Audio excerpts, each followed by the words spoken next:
believe that RSGPH, they have a meta game kind of lineup. Meaning to say that they have the strongest heroes in the meta game. For example, the Baksha, knowing that it has the help of the Angela in the early stages, and Baksha is a hero that is faster when it comes to jungling compared to a Fredrin. It's a little bit faster. They are very comfortable with this. It's a demon kite special too. So they got, it's a shopping spree for both teams. Because Echo now gets their signature heroes instead. Now they rely on comfort to try to get the deal done this time around. It's also what gave them the win against AP Bren.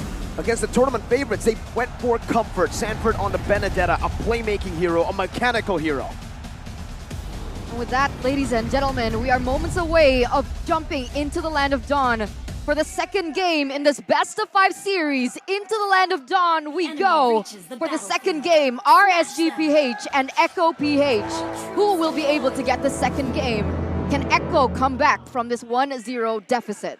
Ooh, 3 Brave Smites for the side of RSG. Sustain it really is the way to win for them. Well, the 3 members of Echo in the middle, they're still not addressing the light rotation on the XP lane. I don't want to see it now. They're not gonna answer it. See, okay. So that's really the rotation. And Sanford's definitely gonna be punished by this, man, even though he doesn't fall here, or maybe he might, but Petrify used up a battle spell very early on and he loses a lot of his HP. How did you predict that? I How don't know. did you know? Because they've done it 3 times already. I think RSG are gonna keep on doing it until they lose, you know, until somebody figures it out. And Echo it kind of feels like they're not even addressing that situation. They just, the answer is just burn the Petrify. You're okay with it. Wait for your timing again. But that means that the lane was frozen. Actually, he might miss out on 1 EXP card. Okay, bit of an early, very slow early game, as we are not really used to seeing this kind of early game. RGPH usually is able to get some more pressure down in that stage, but it seems like for both, they're just really going to bank on that first neutral objective battle. And for the in-game emblems, aside from the 3 Brave Smites, is there anything else that's interesting? Guess none. I mean, Wait, typically... 3 or 4 Wilderness Blessings as well, by the way, for RSG.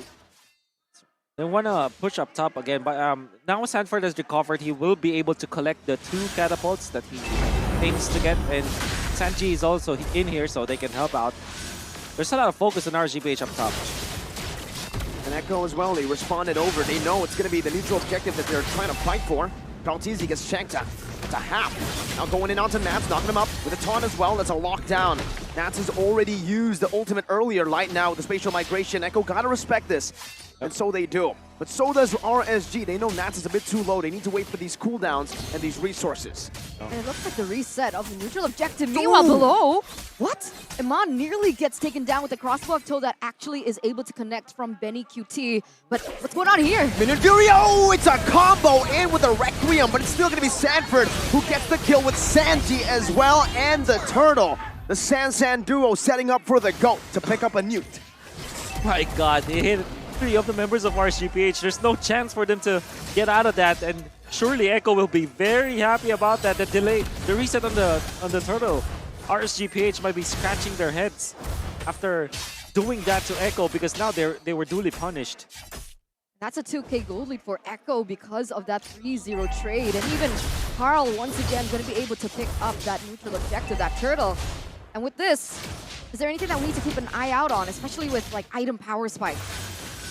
Yeah, second item for, I think 3 items for Benny QT is what you need to look out for. And Sanford, I wonder what his first item will be. Seen different kind of approaches from the teams. Durance for Sanji, the Valentina. It's very, very early though, so I cannot blame him for doing that. Eventually, the damage will not be that good, but you remove the sustain coming out from Aqua at the early stages.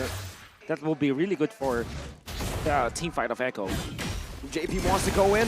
That's a good knockup onto DK. Paltizi with a bit of a follow-up, but the spatial migration connects onto him. The Appraiser's Wrath used instantly. And Ultimate Fury, quicker combo. The hard guard used in, but he still is going to be bursted down. JP puts the hammer down and takes the kill onto Demon Kite as RSGPH are forced back in the 4th minute of the game. So different to the outcome that we saw in game number 1, where it was Demon Kite being able to roam around the map, but here Kaltiz is actually looking for more onto light.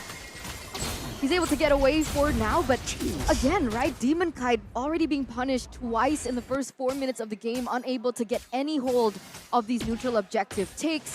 Echo completely controlling it, despite me personally thinking that RGPH with this lineup, with Demon Kite, with Aqua as well, they would be able to roam around a lot quicker. So why is it that Echo's holding that control? The little bird, man. I don't know about him. Spiritual Migration coming down with the Requiem as well. JP gonna be locked up in the Petrify there, not used up just yet. Sanford looks for the right time, but it's only just one. JP taken down. Nats in the mid lane, crossbow tank, good flicker out, but it's now going to be placed onto Iman, a gold laner. It's Echo who lose a member, but it's overall RSGPH who lose more HP. Demon Kite is level 7. RTZ might want to wait for level 8, but he still fights. A good taunt. Both teams disengaging. Demon Kite already resetting with that orange buff. Now back to half HP, but both teams do not want to look for a commitment. Yep. They want to go and get level 8 for both of their junglers. And of course, the mid lane being pushed out. Sanford doing the right play this time. I think the turtle dance is now going to be heavily in favor of Echo. Seems like RSG just gave up on the turtle, just opening it up bit by bit, but DK, shield unity. He doesn't want to give up on this one. Kaltizi gets a good knock-up and a taunt, but Nats is able to fend off from an engage. Now it's Sanford. It tries to zone. Yeah, it should be free here for Echo. Kaltizi doesn't even need to go with the retreat to secure it. I'm not used to these team fights, these mind games. You must be super used to it, but light goes in. Requiem and a spatial migration. Kaltizi is actually taking the turret aggro and will just get melted down. Demon Kite picks the kill up, and he's a level ahead of Carl now. But the question is, what is he able to do with that kill, right? Sure, he's able to get a pick off to Carl. Oh, Benny Cutie. Very aggressive maneuver right now. Is he going to be knocked up by a spatial migration? 1 HP. Benny Cutie still able to survive with the Minions Fury coming down. Benny Cutie looking for all the weakness points. My God, gets out. Wow. Wow. I think that both roamers and supports are doing a great job for their own marksman, right? But Benny Cutie. What? So low. But he's still alive, and Light is not able to find that kill. But Echo aren't able to find any kills either unless Sanford rotates. That's a taunt. Now Light, still able to dash away. Kaltizi takes him down with a quick stab with that first kill. I'm liking this. I mean, even with RSG are trailing by 2,000 in the early stages, you would automatically assume that they will not be fighting. But they are actually forcing out the 1-1 in the early stage with a Claude. And this is the benefit of having the Angela. But then again, RSGPH, they still have to solve this. And Echo, both of the team's supports are doing a great job, like protecting their marksmen. So I'm very excited. Now, can we fast forward to the late game and see how they team fight? Because I think that's how that's going to be very electric, you know? It's hinting towards that for sure. And Aman still able to get out with a BMI, but Sanford again on this Benedetta, 102 so far. Do you think that he might be that X factor for Echo later on in these team fights? Everybody's going to be an X factor for sure. But yeah, I think that they're key heroes. I think that every hero in this particular game can change the tides of the game. Yeah. Right? Even the Angela, the right amount of heart guard. And the Claude, of course, a win condition kind of hero. Oh, Nats though, given enough space. Crossbow tank used up now with the Minions Fury. Nats able to dodge away from that one. Goes in for a re-engage with the help of the hard guard. Light and Demon Kite going for the back line. Demon Kite with the shield unit now only locking JP down, but he's able to flicker around now. Sanji maneuvering on, getting a terrifying on the 3 members. Nats still able to survive for a bit, but Sanford comes in as a 3-man Petri, and Demon Kite and Light should be falling down to the Appraiser's Wrath, and another Sanford picks up a triple and gets out with 1 HP. What did I tell you? What did I just say before that engage? Sanford now instantly 4-0-2, but amazing play by Sanford on his signature hero, but I gotta give props to Carl Teasy. He made Aman a complete non-factor in that teamfight because he was able to zone him away in that mid lane. The perfect setup for Echo.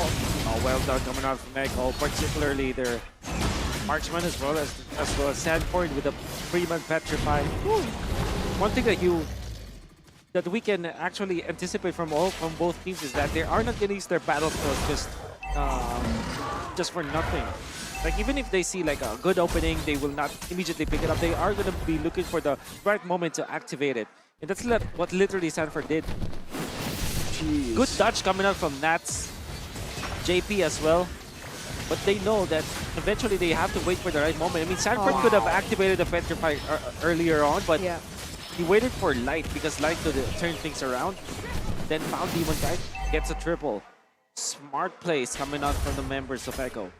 Comfort heroes, man. Power picks from Echo, just really proving that they don't need necessarily a big hero pool. All they need is heroes that they're used to, that they know the ins and outs of, and this is the advantage that they're getting. I mean, Sanford in a 2v1 right now. Eye for an eye, getting out, Blazing Duet with the Petrify. Now Sanford trying to cancel it out. He's bought enough time for the bottom lane, for the Lord to come crashing down, and Benny to get a free turret, tier 2.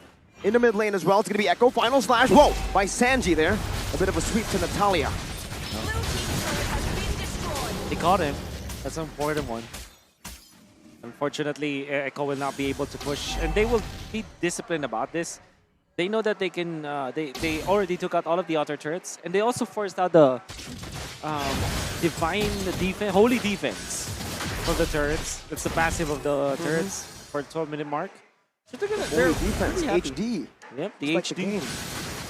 Wolf is such a nerd. But that's so good though. Now we finally know what it is. You've been saying it for so long. What do you call Lord's Ultimate? dash? charge? The charge. Oh, the charge? What is it?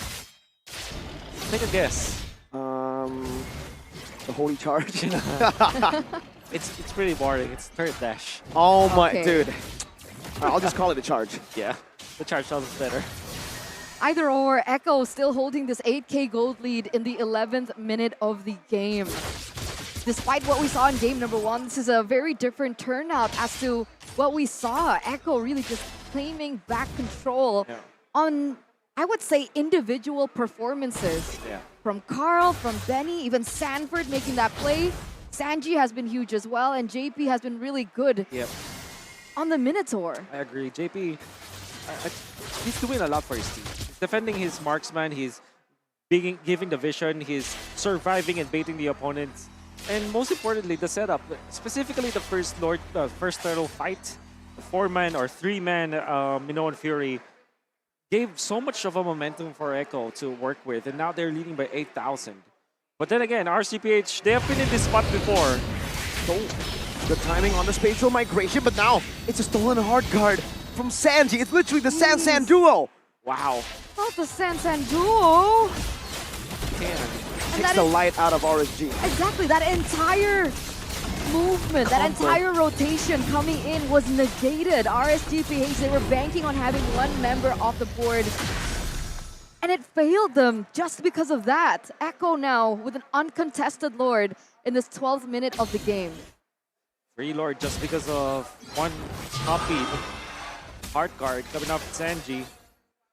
And now Echo is definitely very comfortable with this here. I'm thinking about like what the comeback is for RGPH. It still is. Initiation coming out from Light, damage coming out from Eman. When it comes to their defense though, I'm not entirely convinced about their wave clear. It's not as strong as something like a Farsa, Xavier. They do have the Claude, but they kinda need to get up close and personal. And of course, Aqua's damage as the mage is not as strong as typical mages. That was the consequence of picking up the Yes, Angela in the that's mid right. lane, right? That's right. I don't think they were banking on being on the defense too quickly, Yeah. but here we are. That range is gonna suffer.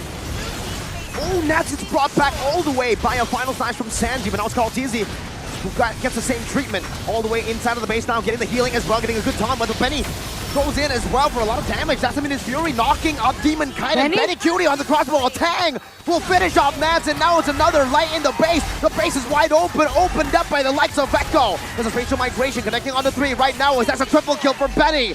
In game number 1, we saw a triple kill and a maniac from RSG. This game, we'll just see a triple, but it's Echo getting back 1-1, equalizing in this series. The Echoes strike back in game number 2 with a dominant performance, I would say, from the early